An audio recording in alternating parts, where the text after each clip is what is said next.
On était en train de cartographier un nouveau réseau de grottes dans les montagnes de San Juan, dans le Colorado. C'était un boulot classique pour notre petite équipe. 4 personnes, du matos pro et un contrat avec le service géologique.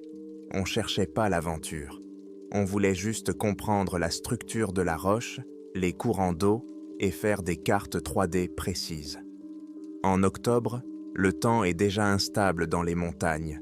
Nous étions donc pressés de terminer l'essentiel du travail avant les fortes chutes de neige. Tout s'est déroulé comme prévu pendant près de 3 semaines. Nous descendions, installions les capteurs, prenions des mesures et retournions au camp de base. L'équipe était composée de moi-même, Alex, le chef de l'équipe, Mike, notre technicien et spécialiste des communications, Sarah, géologue, et Ben, responsable de la sécurité et du matériel lourd. On bossait ensemble depuis plusieurs années et on était habitués à la prévisibilité des processus. Les montagnes sont les montagnes, les grottes sont les grottes. Mais au 23e jour de travail, on est tombé sur une anomalie. C'était un tunnel latéral qui n'apparaissait sur aucun des plans préliminaires, ce qui n'est pas rare en soi. Mais sa structure était bizarre. Sarah a été la première à le remarquer. Elle alla passer sa main sur le mur et m'a appelé. « Alex, regarde ici », m'a-t-elle dit. Sa voix résonnait dans la lumière de ma lampe frontale. Je m'approchai. Les murs de ce passage étaient trop lisses, pas polis par l'eau, mais bien lisses, avec des traces à peine visibles de travail mécanique. Le sol descendait à un angle anormalement régulier d'environ 12 degrés.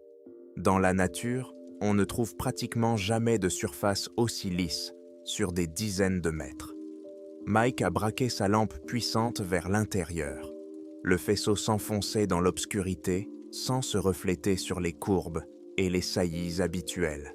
« On dirait une vieille mine », a suggéré Ben. « Mais, sans fixation, sans trace de rail ?» rétorqua Sarah. « Et la roche ici est du granit massif. Pour creuser un tel couloir, il faut un équipement lourd, une foreuse industrielle. Mais pourquoi ici, à 3000 mètres d'altitude et loin de tous les gisements connus ?» On s'avança d'une 50aine de mètres. Les murs, le sol et le plafond étaient bimés parfaitement lisses, comme s'ils avaient été taillés dans la roche d'un seul coup. L'air changea. L'odeur d'humidité et de pierre disparut, remplacée par une légère odeur technique, à peine perceptible, semblable à celle de l'ozone émis par des appareils électroniques en marche. Et il fit encore plus froid, pas la fraîcheur naturelle d'un souterrain, mais un froid sec et glacial. Notre souffle se transformait en nuages de vapeur épais. « Je ne capte aucun signal, ni radio, ni téléphone portable », dit Mike en regardant son multimètre. « Mais il y a d'un faible champ électromagnétique, constant. » C'était bizarre. On était à au moins 100 mètres sous terre. Aucun signal extérieur ne pouvait passer ici. Ça voulait dire que la source était quelque part près d'ici, devant nous. On avançait lentement et en silence. Les seuls bruits étaient nos pas et le frottement de nos vêtements. 100 mètres plus loin, le tunnel s'arrêtait. Il butait contre un mur aveugle fait d'un matériau gris et lisse. C'était du béton armé de haute qualité. Le mur bloquait tout le passage, du sol au plafond. Au milieu, il y avait une porte en acier massif, semblable à celle que l'on trouve dans les coffres-forts des banques ou les bunkers militaires. Elle n'avait pas de poignée, juste une grande roue, comme sur une écoutille de bateau. À droite de la porte, sur le mur, on a vu un logo délavé, mais encore lisible. Un cercle avec à l'intérieur une spirale stylisée représentant l'ADN, barrée de 3 lignes verticales. En dessous, il y avait une inscription en anglais, faite au pochoir. Usamriyid, niveau de sécurité biologique, 4. On s'est regardé. Usamriyid, c'est l'Institut de recherche militaire sur les maladies infectieuses. Une organisation sérieuse qui s'occupe des agents pathogènes les plus dangereux de la planète. On ne comprenait pas du tout ce que leur installation faisait abandonner au cœur d'une falaise du Colorado. « Ce truc a l'air vieux », rompit Ben. « La peinture s'écaille. Regardez le gouvernail. » Le volant était recouvert d'une couche de rouille, mais la porte n'était pas complètement fermée. Elle était entr'ouverte de quelques centimètres, comme si quelqu'un était parti en vitesse et n'avait pas pris la peine de la fermer correctement. Le même air froid et stérile s'échappait par la fente.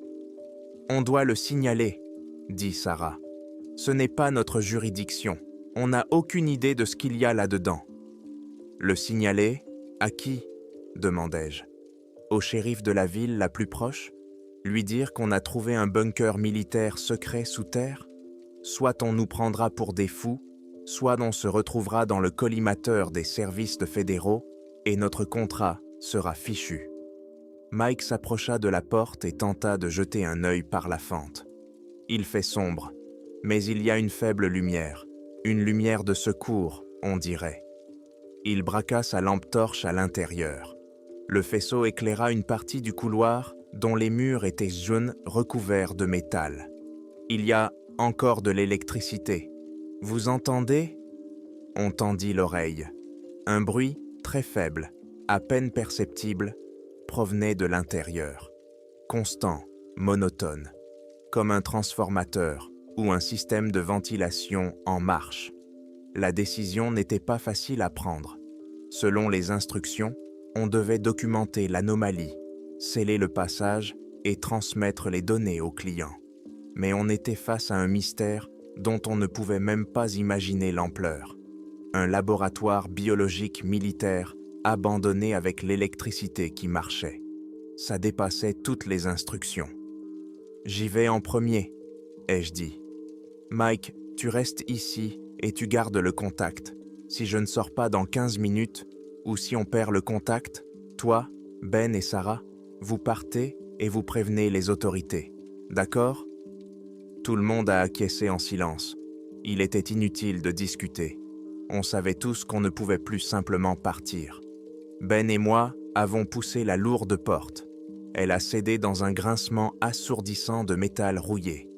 On l'a ouverte suffisamment pour pouvoir se faufiler de côté. J'ai pris la lampe principale, vérifié la radio et suis entré. La première chose que j'ai ressentie, c'était une chute brutale de la température. S'il faisait environ 5 degrés Celsius dans la grotte, il ne faisait pas plus de 0 ici. L'air était sec et pur, avec une forte odeur d'antiseptique. Le couloir dans lequel je me trouvais était long et droit. Les murs étaient en acier inoxydable et le sol était recouvert de plaques métalliques ondulées. Une lumière rougeâtre et terne provenait des lampes de secours situées au plafond, espacées de 10 mètres. Le grondement sourd était plus audible ici. « Je suis à l'intérieur », ai-je dit dans la radio. « C'est un long couloir. On dirait que tout a été abandonné hier. Pas une trace de poussière. »« Bien reçu. Je vois la lumière de ta lampe. Fais gaffe, » répondit Mike. J'avançai. Il y avait des portes de chaque côté du couloir. Elles étaient lynch toutes en métal épais, avec de petites fenêtres, en verre armé. Je jetai un coup d'œil dans la première. C'était une sorte de bureau. Des hautes tables, des chaises, des caisses de renversés contenant des documents. Sur l'une des tables se trouvait un vieil ordinateur avec un écran vert bombé et une tasse de café séchée. Un calendrier était accroché au mur. L'année était 1987. J'ai continué mon chemin. La porte suivante menait à un vestiaire. Les casiers étaient ouverts, des vêtements de travail traînaient par terre, des combinaisons blanches qui ressemblaient à des combinaisons de protection.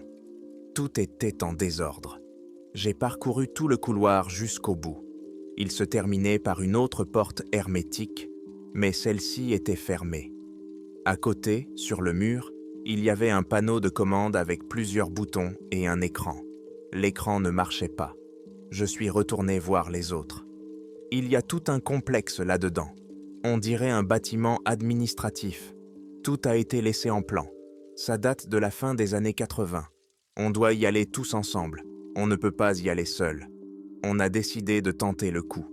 Ça n'avait pas de sens de laisser quelqu'un dehors. Si quelque chose arrivait à l'intérieur, une seule personne ne pourrait rien faire. On est entrés tous les 4 en laissant la porte de la grotte entr'ouverte, notre seule issue. On a commencé à inspecter méthodiquement les pièces. Des bureaux, des salles de repos, une petite cantine. Partout le même tableau, une fuite précipitée. Sur les tables, des rapports inachevés.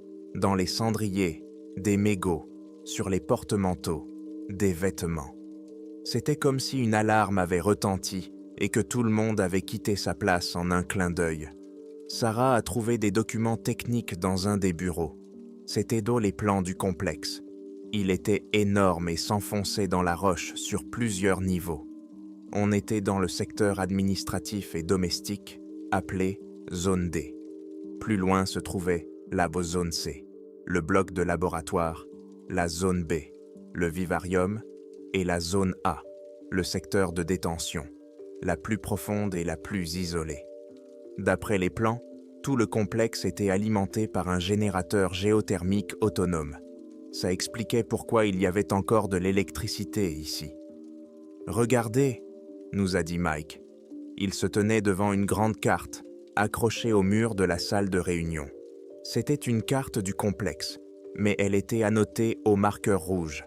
Plusieurs couloirs et pièces de la zone C étaient entourés et barrés, et toute la zone A était entourée d'un gros cercle avec une inscription à côté. Isolation, protocole Oméga, ne pas ouvrir.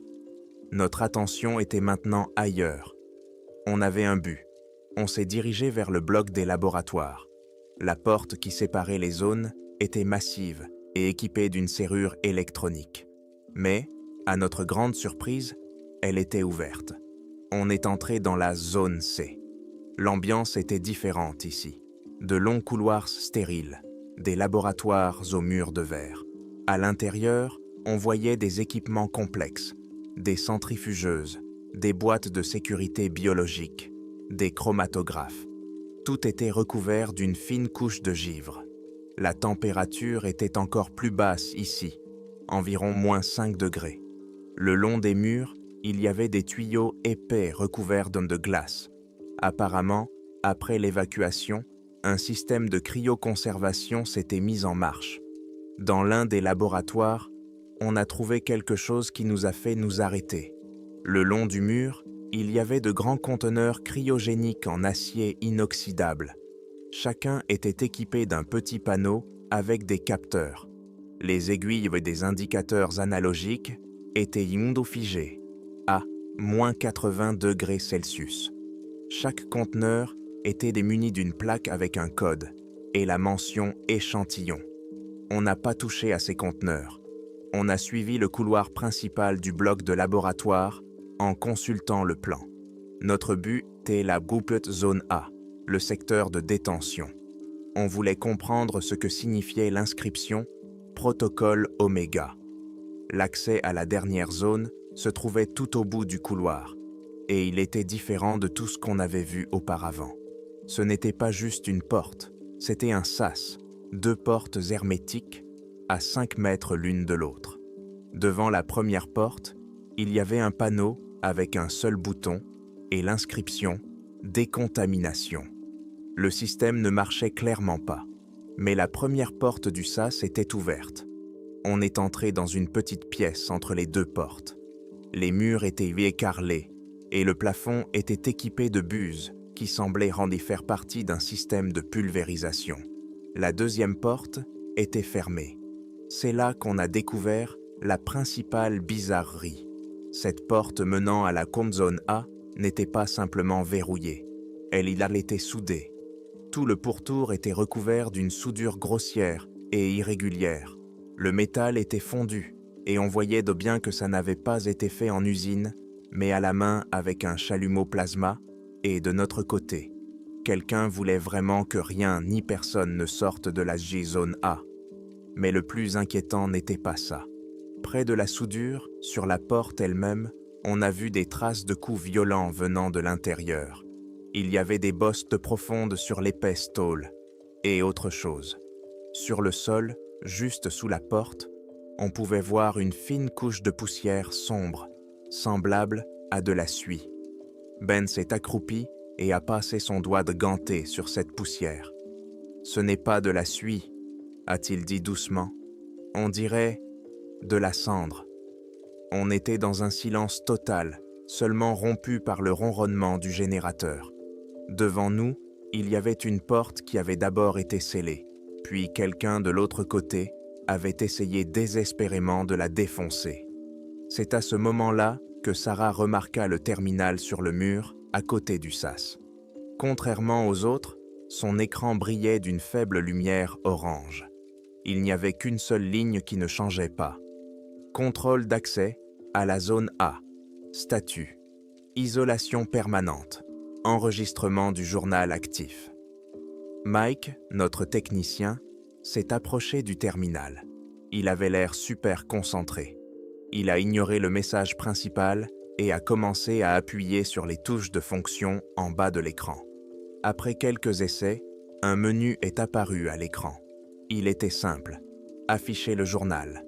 État du système. Diagnostic. « Je peux consulter le journal », a dit Mike. « On dirait le journal local des accès et des messages système pour cette porte. » Il a sélectionné « Afficher le journal ». Des lignes de texte ont défilé à l'écran. La date, l'heure et un message court. La plupart des entrées étaient techniques. Pression normale, température normale, test d'étanchéité réussi. Les entrées couvraient toute l'année 1997. On a fait défiler jusqu'au mois d'octobre. Le 22 octobre, les entrées du système s'arrêtaient. Et le 23 octobre, une seule entrée, écrite à la main, est apparue. Elle disait « Protocole Oméga activé. Scellez la zone A. Tous les employés doivent quitter immédiatement le complexe. Ordre du commandement suprême. » L'heure était 9h00. C'était la dernière entrée officielle. « Le complexe a été fermé le 23 octobre, » a dit Sarah en vérifiant le calendrier dans le bureau que nous avions vu. « Tout concorde. »« Pas tout à fait, » a répondu Mike sans quitter l'écran des yeux. « Il y a autre chose. » Il a fait défiler vers le bas. Après l'enregistrement du 23 octobre, il y avait un grand espace vide. Puis, daté du 24 octobre, un jour après la fermeture officielle, une autre entrée est apparue. Elle ne contenait qu'un seul mot. À l'aide. Et après ça, plus rien. Seulement des lignes vides dans le journal, s'étendant sur des semaines, des mois, des années. On était resté silencieux. La situation devenait de plus en plus inquiétante. Le complexe a été évacué et bouclé. Mais quelqu'un était resté à l'intérieur de la zone A. Et cette personne a demandé de l'aide le lendemain, après que tout le monde soit parti. Puis elle a essayé de forcer la porte soudée. Tous les regards se sont tournés vers moi. J'étais le responsable. Je devais prendre une décision. On aurait pu faire demi-tour et partir tout de suite. Oublier tout ce qu'on avait vu. Ça aurait été la chose la plus raisonnable à faire. Mais devant nous, il y avait une porte soudée, derrière laquelle un homme, voire plusieurs, survivaient depuis près d'un mois dans un isolement total. Qu'est-ce qui lui était arrivé? Et qu'est-ce qui avait poussé les militaires à sceller si rapidement et si radicalement tout un secteur de leur propre laboratoire secret? « On a un découpeur plasma au camp, » dit Ben. Sa voix était calme, mais je voyais que ses mains étaient tendues. Petit, portable. On pourrait ouvrir cette soudure. Ça prendrait quelques heures. Je regardais la porte, les bosses, les cendres sur le sol, au mot « à l'aide » sur l'écran du terminal. On retourne au camp, ai-je dit. On prend le découpeur et des bouteilles de gaz supplémentaires. Il n'y avait plus de retour en arrière possible. Pas psychologiquement. On ne pouvait tout simplement pas partir sans savoir ce qui se trouvait derrière cette porte. Le chemin vers le camp de base nous a pris presque 2 heures.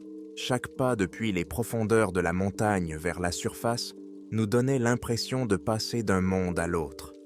L'air stérile et froid du bunker a laissé place à l'air raréfié, mais vivifiant de la montagne, avec son odeur de pin et de terre humide. Le soleil se couchait déjà, peignant les sommets enneigés d'orange et de violet.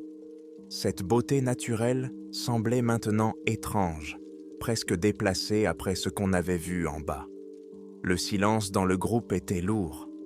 On ne parlait pas de ce qu'on avait vu, mais chacun de nous se posait les mêmes questions.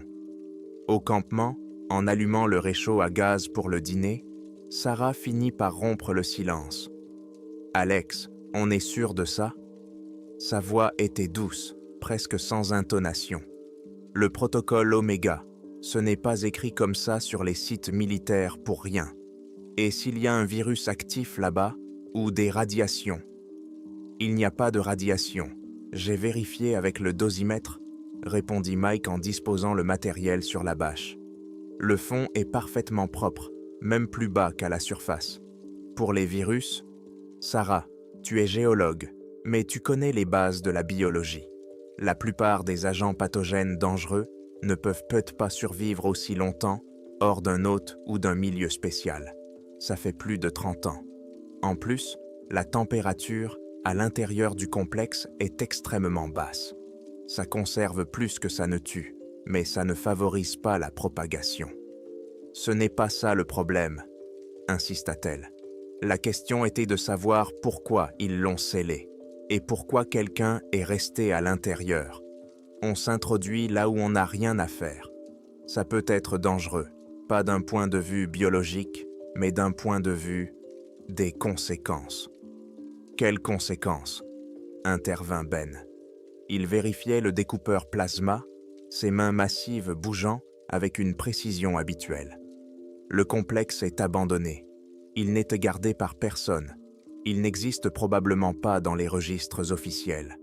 On est les seuls à savoir qu'il existe.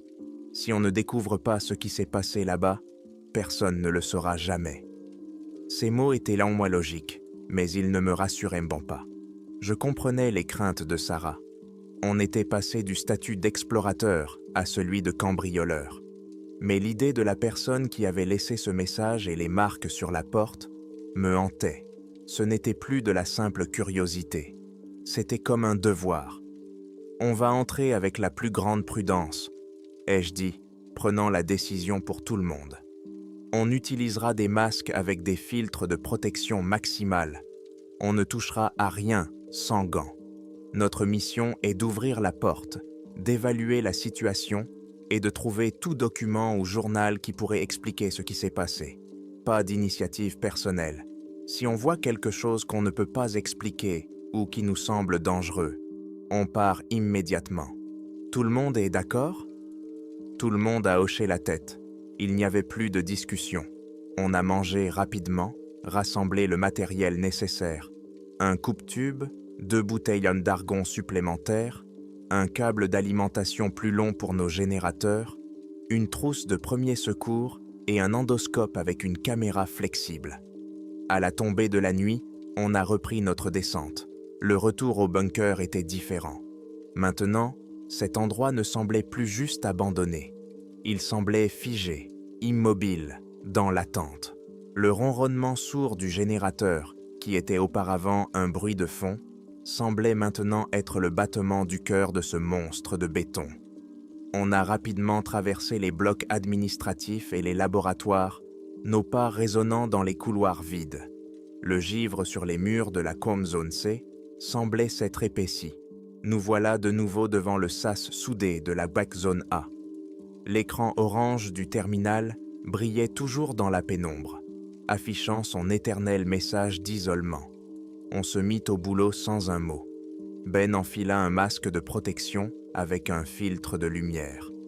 Mike brancha le découpeur à notre générateur portable et ouvrit les vannes des bouteilles. On entendit le sifflement du gaz comprimé, puis un arc blanc aveuglant mordit dans le métal sombre de la soudure. Des gerbes d'étincelles ont volé dans toutes les directions, éclairant la petite pièce du sas d'une lumière pulsante. Une odeur d'ozone et de métal brûlé s'est répandue. Le travail avançait péniblement. La soudure était grossière, faite à la va-vite, mais très profonde. Le plasma faisait fondre l'acier, qui se solidifiait aussitôt en gouttes sombres. Ben devait repasser plusieurs fois au même endroit. Sarah et moi étions à quelques mètres derrière lui, éclairant sa zone de travail et surveillant les alentours. Une heure passa, puis une deuxième. Ben avait découpé environ la moitié du périmètre de la porte. Il s'arrêta pour changer la bouteille et laisser refroidir le chalumeau. « Comment ça se passe ?» demandai-je. « Encore 1 heure, peut-être 1 heure et demie, » répondit-il en soulevant son masque. Son visage était trempé de sueur malgré le froid. Qui que ce soit, il ne voulait vraiment pas que cette porte s'ouvre. C'est à ce moment-là que j'ai senti une nouvelle odeur. Elle se frayait un chemin à travers l'odeur âcre de l'ozone. Une odeur de plastique brûlé et autre chose. Faible, mais distincte. Quelque chose d'organique, comme une odeur de viande trop cuite mélangée à des produits chimiques. « Vous sentez ça ?» demanda Sarah. Mike et Ben reniflèrent. Ils acquiescèrent tous les deux. L'odeur venait de la fente. Elle ne ressemblait pas à une odeur de décomposition. Elle était sèche, âcre. Ben remit son masque et continua son travail. Nous étions tous silencieux, les yeux rivés sur la porte. À chaque centimètre que le plasma gagnait sur le métal, cette odeur bizarre devenait plus forte. La dernière partie de la soudure céda dans un grand craquement. L'énorme morceau rectangulaire qu'on avait découpé tomba sur le sol dans un bruit métallique. La porte ne tenait plus que par ses gonds intérieurs et la serrure principale. On n'a pas essayé de la pousser. Mike a pris l'endoscope et a glissé le câble fin avec la caméra à son extrémité dans l'espace qui s'était formé. On s'est tous regroupés autour du petit écran. L'image était en noir et blanc, granuleuse. La caméra montrait une petite pièce qui ressemblait à un vestibule. Le sol et les murs étaient recouverts de carreaux clairs. Juste en face, à 10 mètres de nous, il y avait une autre porte intérieure, tout aussi massive. Elle était fermée. La pièce était vide. « Rien », a dit Mike en balayant la pièce avec la caméra. « Juste un sas vide. »« Attends, tourne à gauche, vers le mur », a demandé Sarah. Mike a lentement tourné la caméra, et on l'a vu. Une trace sombre sur le mur clair. Ce n'était pas une tache, c'était une silhouette, floue, déformée, comme l'ombre d'un homme imprimé sur le mur au moment d'un flash de température incroyable. La silhouette était allongée, avec des membres anormalement longs, comme si l'homme, au moment de mourir, s'était étiré vers quelque chose. « C'est quoi, bon sang ?» murmura Ben. « Éclaire le sol en dessous », ai-je ordonné. La caméra s'est abaissée. Sur le sol, juste sous la silhouette sombre, il y avait un tas de quelque chose de noir mélangé à des cendres grises. Parmi ces cendres se trouvait un petit objet rectangulaire. La caméra s'est approchée. C'était un magnétophone portable à cassette, un vieux modèle des années 80 avec des boutons physiques. Mon cœur s'est mis à battre plus vite. Des enregistrements. La personne qui était là avait laissé des enregistrements. On a ouvert la porte. Elle a cédé facilement, en grinçant sur ses gonds qui n'avaient pas été huilés depuis longtemps. L'air à l'intérieur était immobile, lourd et imprégné de cette même odeur de brûlé. Sans se concerter, on a mis nos masques respiratoires. Je suis entré le premier. La pièce était stérile, à part une silhouette sur le mur et un tas de cendres sur le sol. La porte intérieure menant à la Zoom Zone A était fermée par un solide verrou, mais pas soudé. C'était clair. Qui que ce soit qui ait été là, il était dans ce sas. Il était coincé entre la porte extérieure, soudée, et la porte intérieure, fermée de l'intérieur. Il était piégé. J'ai approché doucement les restes sur le sol. C'étaient vraiment des cendres et quelques morceaux carbonisés qui pouvaient être n'importe quoi. Pas d'os, pas de vêtements. Juste ce tas de cendres et le dictaphone. Avec des gants, je l'ai soulevé avec précaution. Il était recouvert d'une fine couche de suie, mais semblait intact. J'ai appuyé sur le bouton d'éjection de la cassette. Le mécanisme a fonctionné. À l'intérieur se trouvait une cassette audio standard. « Je l'ai », ai-je dit aux autres. On est sorti du sas en refermant bien la lourde porte derrière nous. On ne voulait pas rester là une seconde de plus. On est retourné dans un des laboratoires de la zone C, où il y avait assez de lumière et une table. L'ambiance était pesante. On venait de voir le lieu d'une mort horrible. Mike essuya le magnétophone avec une serviette et l'examina. Il fonctionne avec des piles. Elles doivent être à plat depuis longtemps. Mais la cassette est intacte. La bande n'est pas endommagée. Il retira la cassette et l'inséra dans l'un de nos lecteurs portables avec fonction de numérisation. Il y brancha des écouteurs. « Je ne vais pas écouter ça tout seul », dit-il avant de basculer la sortie sur le haut d'un parleur externe.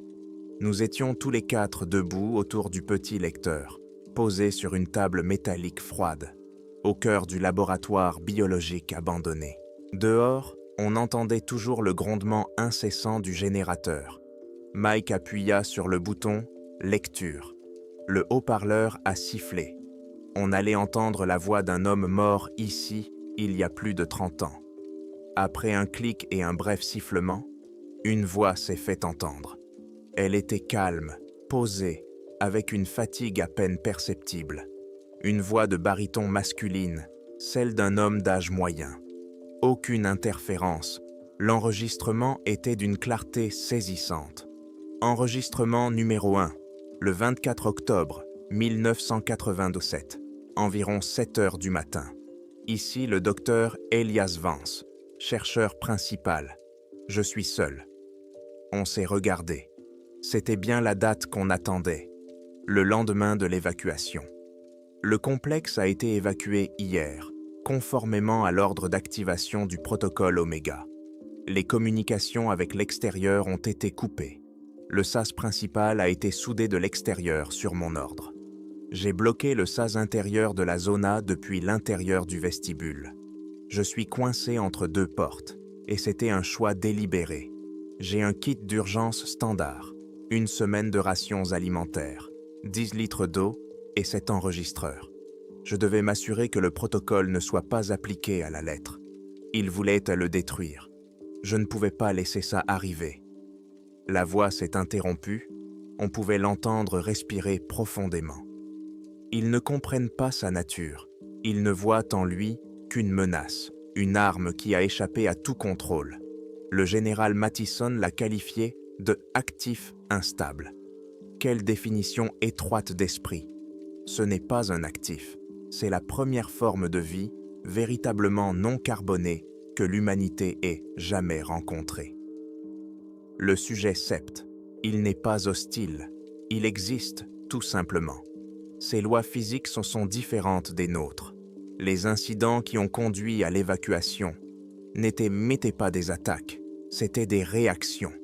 C'est comme si tu essayais de toucher un ballon de foudre. Il ne te détruirait pas par méchanceté, mais à cause de sa nature. Ces trois-là, ils se sont approchés trop près pendant l'expérience de calibrage du champ.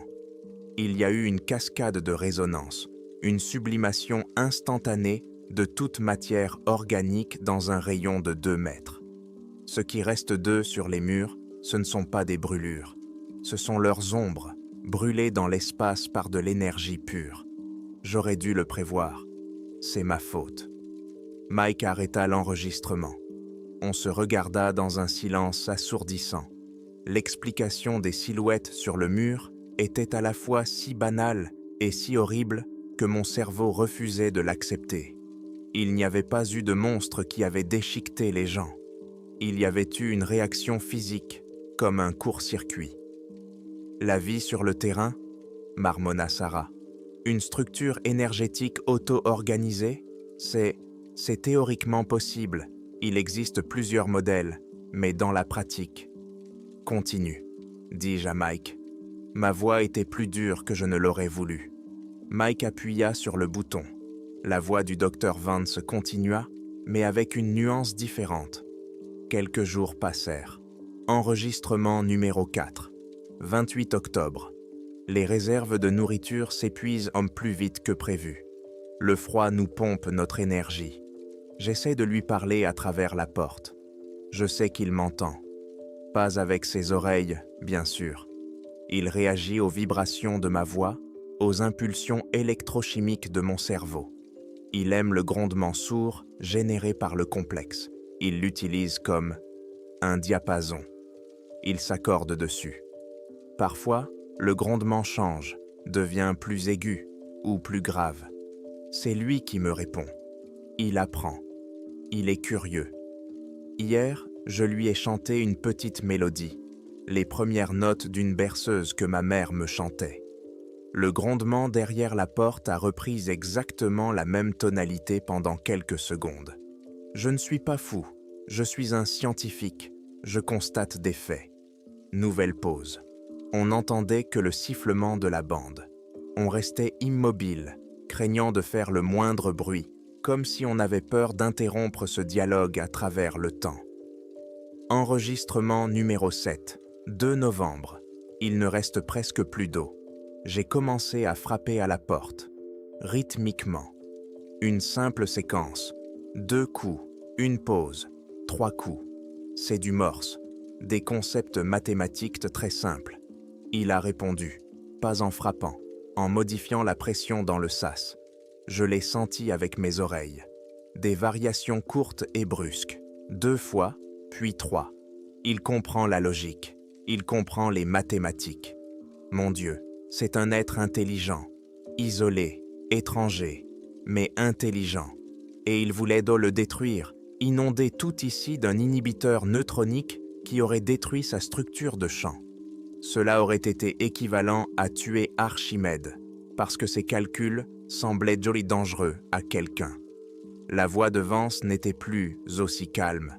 On y entendait à la fois le désespoir et l'enthousiasme.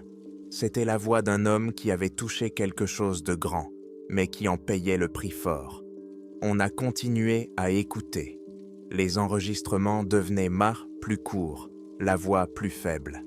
Il parlait de la lumière vacillante des lampes de secours, du froid qui le transperçait jusqu'aux os, de la faim constante.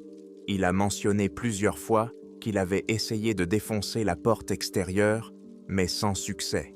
Les bosses qu'on voyait, c'était lui qui les avait faites. Puis le ton a encore changé. Enregistrement numéro 12, 15 novembre. Quelque chose ne va pas. Il n'a pas dit un mot depuis 2 jours. Le bruit est devenu constant, monotone. Il ne répond plus. Je pensais que c'était à cause de moi. Je m'affaiblis. Peut-être que mes ondes cérébrales sont trop faibles pour qu'il les capte. Mais ce n'est pas ça. Je le sens. Le chant derrière la porte. Il était devenu plus dense, plus stable. Il n'est plus un enfant curieux. Il se consolide. Il n'a plus besoin de moi. Il a trouvé une autre source pour se régler. La structure même de la roche. Un générateur géothermique. Il s'y est connecté. Il grandit. Pour la première fois, une véritable peur apparut dans la voix du scientifique. Pas pour lui-même, pour quelque chose de plus grand. Enregistrement numéro 13, 19 novembre. J'ai commis une erreur monstrueuse. Je pensais le sauver, mais je ne lui ai fait que gagner du temps. Le protocole Oméga, je viens seulement de comprendre son véritable objectif. L'inhibiteur neutronique n'était pas destiné à tuer le sujet 7. Il est impossible de le tuer. Il servait à provoquer un effondrement contrôlé de son champ tant qu'il était encore petit et instable, à le réduire à néant. Maintenant, c'est trop tard. Son champ s'étend. Pour l'instant, il est limité par les murs de la géozone A, mais je sens une tension dans le métal même de la porte. Il ne se contente plus de répéter des sons. Il commence à affecter la matière. La dernière note a été écrite dans un murmure intermittent, à peine audible. Note numéro 14, 21 novembre. Je ne sais pas combien de temps s'est écoulé. La lumière s'est éteinte il y a plusieurs heures. Seul le voyant orange du terminal clignote aussi. Le grondement est devenu très fort. Il n'est plus dans mes oreilles. Il est dans tout mon corps. Mes dents vibrent. Je pense qu'il va essayer d'ouvrir la porte. pas de la casser, juste passer. Il a compris comment faire. Il l'a démontée atome par atome et il va la remonter. Ma théorie était fausse. Il n'est pas hostile. Il ne remarque rien. Pour lui, cette porte, cette montagne, moi, nous sommes juste des types de densité différents dans l'espace, des obstacles qu'on peut éliminer. J'entends un craquement. Ce n'est pas du métal, c'est de l'air. L'air craque. Mon Dieu, qu'est-ce que j'ai fait? L'enregistrement s'est interrompu. Il n'y a pas eu de cri. Juste un bruit sec et assourdissant, comme un coup de tonnerre, si fort que Mike a sursauté et éteint le haut-parleur. On était debout dans un silence total. Le ronronnement du générateur semblait maintenant sinistre. On avait compris. Le docteur Vance n'avait pas été tué. Il avait été effacé. Il faisait désormais partie des cendres qui jonchèrent le sol lorsque le sujet 7 avait éliminé l'obstacle. Et il n'avait pas essayé de sortir du sas. Il essayait de nous empêcher d'entrer, ou d'empêcher ce qui se trouvait derrière la deuxième porte de sortir. C'est donc pour ça qu'il est soudé de l'extérieur et enfermé de l'intérieur, dit Ben à voix basse. Vance s'était enfermé dans le sas pour l'empêcher de sortir.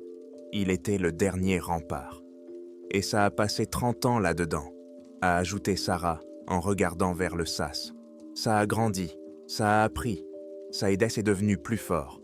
On vient juste d'enlever le premier obstacle, la porte soudée. À ce moment-là, on l'a tous senti. C'était à peine perceptible, comme un changement de pression avant un orage. Le grondement grave et monotone qu'on entendait depuis le début, auquel on s'était déjà habitué, avait changé. Sa tonalité s'était élevée d'un demi-ton, et il était devenu plus complexe. De nouvelles harmoniques étaient apparues, créant un accord dissonant et inquiétant. On s'est regardé. On avait tous la même question sur le visage. Qu'est-ce qu'on avait fait? Et là, dans le couloir, du côté du sas vers la zone A, un nouveau bruit s'est fait entendre. Un claquement métallique fort et distinct. Comme si quelqu'un de l'autre côté avait tourné un énorme verrou sur la porte intérieure. Le clic du loquet massif était bien réel. Il résonna dans le silence total du laboratoire, si fort qu'on aurait dit qu'il venait de notre oreille. Pendant une seconde, on était restés immobiles, paralysés non pas par la peur, mais par la prise de conscience de l'impossibilité de ce qui se passait. Un objet inanimé et mécanique avait été actionné sans aucune intervention physique. La théorie du docteur Vance n'était plus une théorie. « On s'en va », ai-je dit d'une voix rauque mais ferme. Tout de suite. L'équipe a réagi instantanément. Le professionnalisme a pris le dessus sur le choc. On ne s'est pas enfui dans la panique. On a bougé rapidement et de manière coordonnée, en prenant seulement le strict nécessaire. Des lampes, des radios et un lecteur avec une cassette. Ben a attrapé le sac à dos contenant le reste de notre équipement et on s'est précipité hors du laboratoire vers le couloir principal de la zone C. C'est là que les trucs bizarres ont commencé. Le grondement, qui avait juste changé de ton auparavant, est devenu plus fort. Il a grandi, se transformant en un accord complexe et dissonant, composé d'une dizaine de tonalités différentes qui semblaient se heurter les unes aux autres. Les lampes de secours au plafond ont commencé à clignoter, mais elles ne s'éteignaient pas et ne s'allumaient pas simplement. Leur couleur changeait. La lumière rouge était remplacée par un bleu perçant, puis par un vert cadavérique, et enfin par un blanc aveuglant qui nous brûlait les yeux. « Qu'est-ce qui se passe avec la lumière ?» a crié Mike en se couvrant le visage avec sa main. « Ne t'arrête pas !» ai-je ordonné. On courait dans le couloir, dont les murs pulsaient, de couleurs changeantes. Le givre sur les tuyaux le long des murs a commencé à fondre à une vitesse anormale, se transformant non pas en eau, mais directement en une vapeur épaisse qui tourbillonnait à nos pieds. Le froid a disparu. Il a été remplacé par des vagues de chaleur sèches et brûlantes, comme celle d'un fourneau ouvert. Devant nous, il y avait un tournant menant au sas, entre la Gamzone C et la Gamzone D. Et au moment où on s'en approchait, le mur en face est devenu semi-transparent pendant une fraction de seconde. J'ai clairement vu derrière elle la roche granitique sombre et irrégulière dans laquelle le laboratoire avait été creusé. Cela ressemblait à un bug dans un graphique informatique, à un lag instantané dans la réalité elle-même. J'ai cligné des yeux et le mur était redevenu d'acier. « Vous avez vu ça ?» a soufflé Sarah sans ralentir le pas. Personne ne répondit. On avait tous vu la même chose. On passa le sas et se retrouvâmes dans le bloc administratif. C'était plus calme ici, mais le grondement nous poursuivait toujours, venant de derrière nous. On courut dans le couloir bordé de bureaux. Les portes étaient des grandes ouvertes, et quand on passa devant, je remarquai du mouvement à l'intérieur. Sur les vieux écrans d'ordinateur couverts de poussière, un phosphore vert clignotait. Il n'y avait pas de texte. Des motifs complexes et symétriques, ressemblant à des fractales ou à des diagrammes de Lissajous, apparaissaient et disparaissaient. Ils changeaient au rythme des pulsations de la lumière dans le couloir. Le sujet 7 ne s'était pas simplement réveillé. Il apprenait à maîtriser les systèmes du complexe, les transformant en organes sensoriels et en moyens d'expression. Devant nous apparut la porte hermétique principale, notre sortie vers la caverne. 100 mètres. Seulement 100 mètres nous séparaient du salut. Et là, le sol sous nos pieds trembla. Les plaques métalliques qui le composaient se mirent à onduler, comme la surface de l'eau lorsqu'on y jette une pierre. On perdit l'équilibre. Ben faillit tomber, mais il se rattrapa en s'agrippant au mur. Les vagues passèrent et le sol redevint immobile, mais certaines plaques étaient désormais courbées selon des angles anormaux. « Allez, on y va !» ai-je crié. On a parcouru les derniers 2 mètres. La porte massive qu'on avait eu tant de mal à ouvrir quelques heures auparavant semblait maintenant être notre seul refuge. On s'est précipité dehors dans un tunnel étroit creusé dans la roche, et on s'est instinctivement collé contre ces parois froides et naturelles. Je me suis retourné. Ben et Mike ont jeté toute leur force contre la porte et l'ont fermée dans un grincement assourdissant, tournant la poignée à fond. Le grondement et les scintillements de lumière cessèrent instantanément.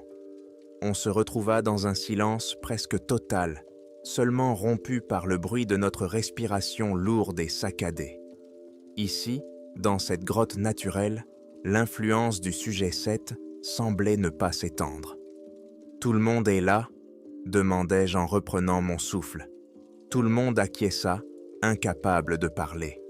On était couverte de sueur et de suie, les yeux larmoyants à cause du changement brutal de luminosité. On était resté dans le complexe pendant plusieurs heures, mais ça nous avait semblé durer plusieurs jours d'enfer. On ne s'est pas attardé. On s'est mis en route dans un tunnel lisse, puis dans les passages naturels de la grotte vers la sortie. Personne ne s'est retourné. Chacun de nous voulait quitter cet endroit le plus vite possible. Remonter à la surface à l'aide des cordes était un geste purement mécanique qu'on effectuait en pilote automatique. Et enfin, on est sorti. On a été accueillis par l'air froid et pur et le ciel bleu foncé de l'aube, où les étoiles commençaient déjà à s'éteindre. On n'avait jamais été aussi heureux de ce spectacle simple et banal. On s'est éloigné de l'entrée de la grotte et on s'est effondré, épuisé, sur le sol gelé. On est resté assis en silence pendant un moment, regardant l'horizon s'éclaircir à l'est. Le choc s'est peu à peu dissipé, laissant place à un silence assourdissant et à la prise de conscience qu'on avait survécu. Mike a rompu le silence le premier. Il a sorti son smartphone protégé pour vérifier l'heure et contacter la base afin de signaler que tout allait bien, même si c'était loin d'être le cas. Il a regardé l'écran, a froncé les sourcils, puis l'a approché de son visage. « Bizarre, a-t-il dit. Mon téléphone a un bug, l'heure est d'eau fausse. » J'ai regardé ma montre. C'était une montre électronique fiable, conçue pour les conditions extrêmes, synchronisée par signal radio.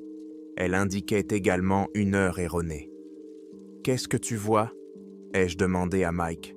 « 5h23, a-t-il répondu. « Pareil pour moi, a dit Sarah en regardant son appareil. Ben nous a montré son écran sans rien dire, même heure à la seconde près. Le problème, c'est que quand on est sorti, le ciel commençait à peine à s'éclaircir. Il était environ 6h du matin, peut-être un peu plus. Peut-être qu'il y a eu une sorte d'impulsion électromagnétique puissante à l'intérieur du complexe. Ça a déréglé tous nos appareils, a suggéré Mike, mais il n'était pas sûr de lui. Non, ai-je répondu, sentant un frisson me parcourir le dos qui n'avait rien à voir avec la fraîcheur matinale. J'ai vérifié les indications de mon GPS qui était dans mon sac à dos et qui était resté éteint tout ce temps. Je l'ai allumé. Il a cherché des satellites pendant quelques 2 minutes, puis a affiché l'heure, 6h05 du matin. La montre de Mike, qui était avec nous en bas, avait 42 minutes d'avance, tout comme la mienne, tout comme celle de Sarah et Ben, tout comme tous les appareils électroniques qui se trouvaient avec nous dans le bunker. Ils ne s'étaient pas déréglés. Ils indiquaient tous la même heure erronée. C'était comme si, dans le petit espace où nous nous trouvions depuis quelques heures, le temps s'écoulait plus vite. On n'a pas parlé de cette anomalie temporelle.